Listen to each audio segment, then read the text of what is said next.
والمفروض جوزها موجود. يعني انا مش فاهمه احنا ليه منتظرين الستات هي انها اختها اللي تبقى. مساء الخير، ازيكم عاملين ايه؟ احنا في حلقة جديدة من حلقات البودكاست. ايه اخبارك؟ كله تمام زي كل الفل. حال. خلاص انا سمعت اخبار من بعيد لبعيد بتقول ان فاضلنا شهر والصيف يخلص 23 يوم. ايوه، فانا منتظره عايزين الصيف خلاص. يخلص بقى. يعني انا تعبنا. منتظره 23 يوم اكتر من كده لن نستطيع. بالظبط. بالظبط. الصيف طول معانا السنة دي. اخباركم في الصيف عاملين ايه؟ احنا بقى يلا. عندنا قصه النهارده هتقرا لنا. ماشي. ماشي. قصه من اختياري قصة فيها من اختيار فطوم النهاردة. فانت هتقري وانت ما تعرفيش الموضوع. فيها عايزة اعوز من يعني احتمال اعوز هنشوف. من حكاية ماما. بالظبط هنشوف. ربنا يستر. ماشي، يلا معانا قصة بتقول ايه. واحدة فاقت الصبح لقت رسائل كتير من اختها اللي ساكنة بعيد عنها. اختها كانت حامل حوالي في حدود الشهر الخامس. وكان المفروض تبقى وصيفة العروسة، بس قالت لها ان الدكتور قال لها انها فقدت الحمل. العروسة حست باختها وان مش ممكن تعمل الفرح من غيرها، رغم ان كل حاجة محجوزة والضيوف جايين من بعيد والفرح بكرة. اوبا، ده في موقف حرج جدا. بالظبط. بالظبط. بس خطيبها زعل جدا لانهم اختاروا التاريخ ده خصيصا لانه عيد ميلاد امه. يعني هما مختارين يوم الفرح ده يوم عيد ميلاد، يتوافق مع عيد ميلاد حماتها يعتبر. اختها قالت لها انه مش مستعدة. اختها قالت لها انها مش مستعدة تحتفل بأي حاجة دلوقتي. والعروسة حست ان دورها كأخت انها تواسيها، وقررت تلغي الفرح وتسافر لأختها. في ما بينهم مسافة سفر. تمام. خطيبها زعل جدا وقال لها انها بتعمل كده غلط، وان كل حاجة جاهزة ومتخطط لها من زمان. طيب السؤال دلوقتي بيقول لنا ايه رأيكم؟ هي كانت صح انها تلغي الفرح، ولا الناس صح انها هي كده بتعمل غلط انها تسيب الفرح وتلغيه وهتروح تشوف اختها اللي هي فقدت الطفل؟ فهو ملخص القصة انه هي يوم ليلة الفرح اختها اتصلت بيها قالت لها ان هي راحت للدكتور بتعمل متابعة للحمل عادي، لقيت انه هي كانت في الشهر الخامس ده وخلاص. هي بتروح تعمل متابعة عادية ففجأة لقيت نفسها انها بتفقد الطفل. بالظبط. فخلاص هي راحت المستشفى وخلصت والكلام ده كله. كانت المفروض هتسافر لاختها عشان اختها فرحها تاني يوم وصيفة العروسة. بالظبط. فان هي اللي هتقف جنبها والكلام ده كله. هتبقى تساعدها والكلام ده بالظبط. هي طبعا باينه ان القصه اجنبيه. هي الميد اوف اونر او الوظيفه بتبقى بتحجز حاجات، بتبقى مسؤوله عن الفستان، بتبقى حاجزه كوافير، يعني بتبقى مسؤوله عن شويه حاجات. فهي خلاص دي ليله الفرح وهي بتعمل تشيك اب وهتسافر خلاص علشان تحضر الفرح. الظرف الطارئ ده حصل. فالناس اختلفت في الكومنتات. فاظن انه يعني ده من المواقف الشائكة قوي.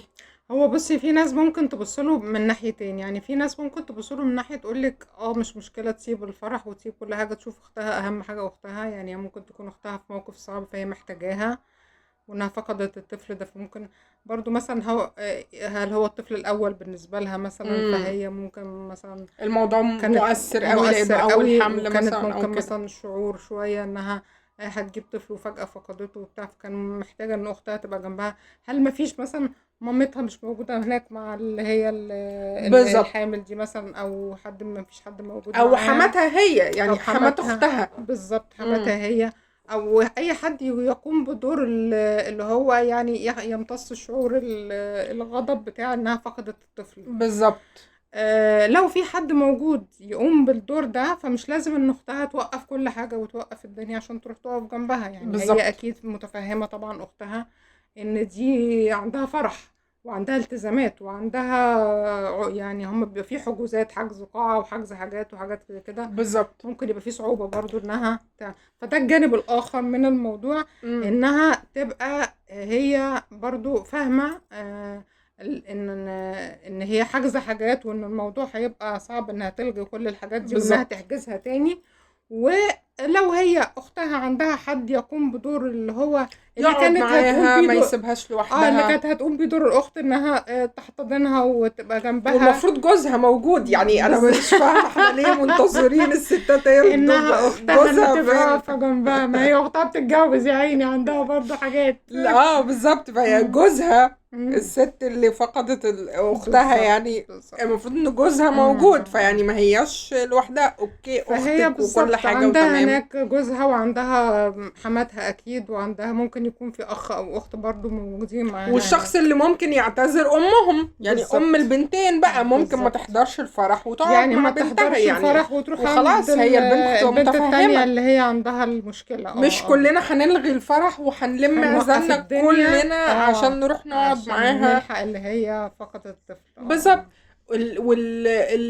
في الاخر الظريف في الموضوع انه هي لما كتبت البوست دون وكتبت المشكله دي، هي كل الكلام ده هي خدت اكشن على طول. ان سريعا. هي دخلت كتبت ويلا انا هعمل انا ايه يا هلغي جماعه الفرح وانا هلغي الفرح والكلام ده كله. وأوقف وما كل سالتش حاجة. اختها، مم. ما قالت لهاش انا هكنسل الفرح قبل ما وهجيلك. تعمل كده، قبل ما تكنسل الحاجات، ولا طب مثلا ممكن تعمل كده انها طب تسألها طب انتي محتاجاني اجي والغي الفرح واوقف كل حاجة بالظبط. عشان ابقى جنبك، ولا بالظبط. انتي في جنبك حد، ولا الدنيا ايه؟ فالظريف في الموضوع ان هي حتى لما كتبت البوست هي ما كانتش حركة شهامة جامدة جدا، يلا هلغي كل حاجة واروح لاختي. بالظبط. فهي اصلا كمان ما سالتش اختها طب انا هكنسل كل حاجه واجيلك محتاجاني او لا. بالظبط. فاحنا معانا ابديت، قرينا بقى كده الابديت. هي بقى كلمتها في بعد ما هي مم. قرت الكومنتات وشافت اراء الناس انه تمام لو انت عايزه تعملي ده ما تنتظريش انك لما ترجعي تفضلي مخطوبه، او في ناس قالت لها اعملي الفرح مفيش حاجه تستدعي الكلام ده كله. اهل خطيبك هيبقى شكلهم وحش ان انت كنسلتي الفرح على اخر يوم، انت هتعملي مشاكل عند الاسره التانية. التزامات كتير هتخسروا جدا، فلوس صعب كتير إنها هي جدا. توقف كل ده، وهتخسر كل حاجه، مش تاخد في ثمن حتى الحجز والحاجات اللي هي دفعتها، لان هي لو كنسلت هي اللي لاست كنسلت مينت مش هتاخد فلوس حاجه، لان هي بتحط ديبوزيت عشان تحجز اليوم، وبعدين لو كنسلت قبلها بيوم مش هتاخد فلوس حاجه. فما هيبقى شكلك انتي وحش قدام اهل البتاع. احملي الفرح واعملوا مكالمه زوم او اونلاين وهي تتفرج على الفرح من بيتها، تبقى شايفاكي. بالظبط.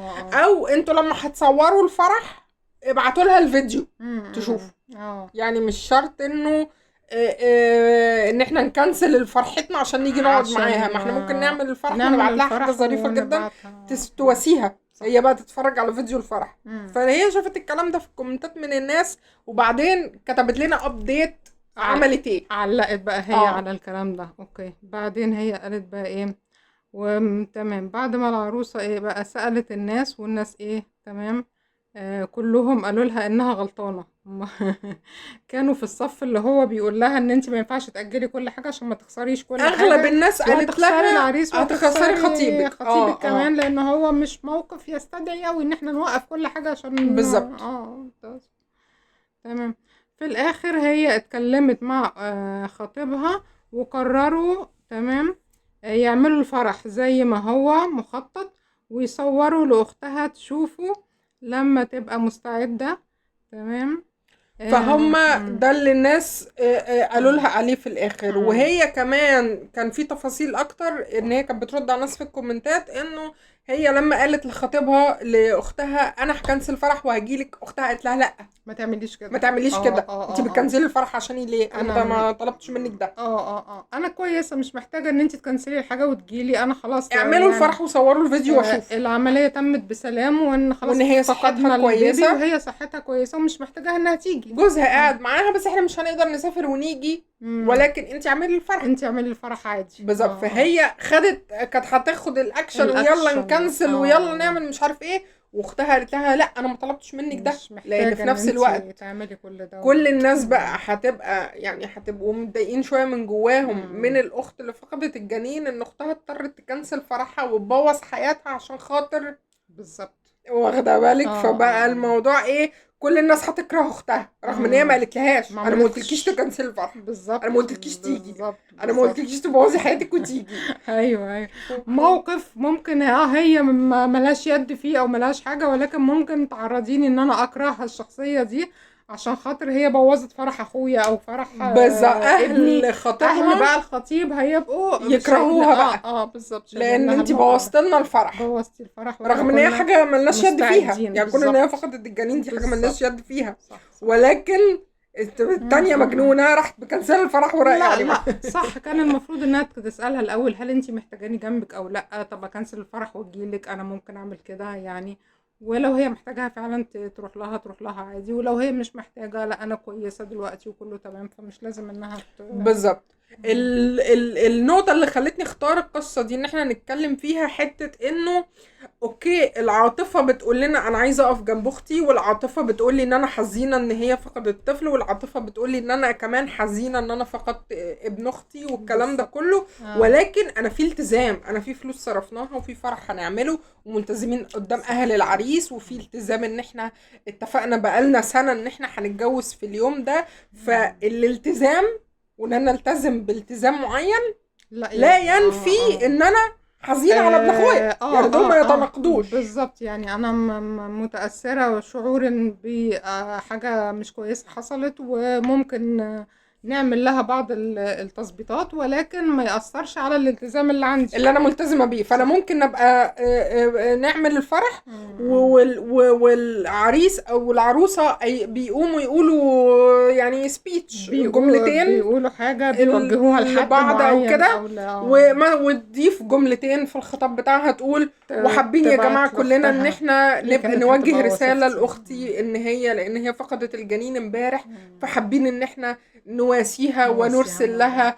لها تعازينا ان هي فقدت الطفل والكلام ده كله، ونرجع نكمل الفرح بتاعنا ونبقى افتكرناها في المناسبة بتاعتنا، مش ان احنا كنسلنا كل حاجة. عشان خاطر وقفنا الدنيا، عشان خاطر حاجة تمام ممكن تكون مش اوكي، محتاجة ان احنا نعمل هذه التضحية الجامدة جدا. بالظبط، ونقدر ان احنا نسيب لهم ذكرى لطيفة ان هي هيفضل موثق في فيديو الفرح طول العمر ان ان احنا في افتكرنا جملة بعتناها الطفل اللي هي فقدته، وان احنا نفتكره كل ما نشوف فيديو الفرح. بالظبط.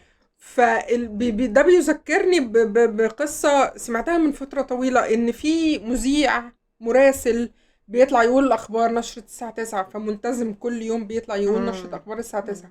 فطلع يقول الاخبار وقال في بداية الاخبار انه يا جماعة طبعا انا جاي اقوم بدوري النهاردة ان انا انقل لكم الاخبار، ولكن حابب ابلغ الجميع يعني وكل المشاهدين ان انا من ساعة مراتي توفت من كذا يعني، وهنعمل العزاء بتاعها في المكان الفلاني والكلام ده كله، ويلا بينا نشوف الاخبار اللي معانا، وراح داخل في الاخبار على طول. ف هو ده شغله، فمش هينفع يكنسله، بالظبط. والخبر جاله قبل ما يطلع هوا. فدي بتبقى برضو لحظات مؤثرة جدا، ان انا خلاص هو ممكن يكون جه الاستوديو وقاعد بيصور وبدأ وجاله الخبر ولازم يطلع يوم يعمل شغل، ما ينفعش حد غيره هو اللي يعمل الكلام ده. فهو طلع قال شغله، ولكن قال ان هو عنده موقف زي كده عشان لو هو الناس لاحظت ان هو متغير او في حاجة يبقى فاهمين ان هو عنده حاجة اثرت عليه. بالظبط. لو على فكرة لو هو قال يعني امشوا كلكم وانا هروح اشوف مراتي، ما حدش هيقول له حاجه. بالظبط، ما حدش هيقول له حاجه بالظبط. يعني مراتك ماتت خلاص روحي، يعني ما حدش هيقول له حاجه. صح. ولكن فكره العاطفه قصاد الالتزام، ان انا ممكن ابقى حزين وعندي مشاكل الدنيا، ولكن انا ملتزم امام جهه ما او امام الاخرين او امام شريك ان احنا عندنا فرح او انه ده شغلي، وان انا اقوم اعمله برضو وانا حزين عادي جدا. بالظبط بالظبط. بس ذكرتني في جمله شهيره لفنان مش عارفه مش متذكره مين، بس كان بيقول لك ايه، اخدته الحمشنه. هدورك هي خدتها الحمشنة. بصي انا هكنسل الفرح هوقف كل حاجة واجيلك. حبيبتي انا ما خدتها طلبتش. الحمشنة. حبيبتي انا ما طلبتش. بالظبط. بس فدي القصه. دي القصة بتاعتنا النهاردة. يعني برضو يا ريت تقولوا لنا انتوا رأيكم ايه في الكومنتات، وما تنسوش بقى تعملوا لايك وسبسكرايب والكلام ده كله. ما ننساش ان احنا كان في عندنا تحدي ال 100 سبسكرايبر، فيعني ايه ما تنسوش ويلا نعمل سبسكرايب. احنا عاملين تحدي ال 100 100 مشترك سبسكرايبر علشان هنبدأ سلسلة حلقات مهمة جدا هتبقى جميلة هتعجبكم. لو انت ما تعرفش ايه اللي بنتكلم عنه ارجع للحلقات القديمة. أيوة. معلش I'm so sorry مش هقول لك بقى اللي هيخش يسألني في الكومنتات هقول له اوكي، ولكن يعني برضه هبقى زعلانة منك عشان انت مش متابعنا من قبل كده. الحلقة اعملوا لايك عشان الناس اللي بتحب هذا المحتوى يظهر لهم، ونشوفكم بقى في حلقة جديدة بكرة. باي باي.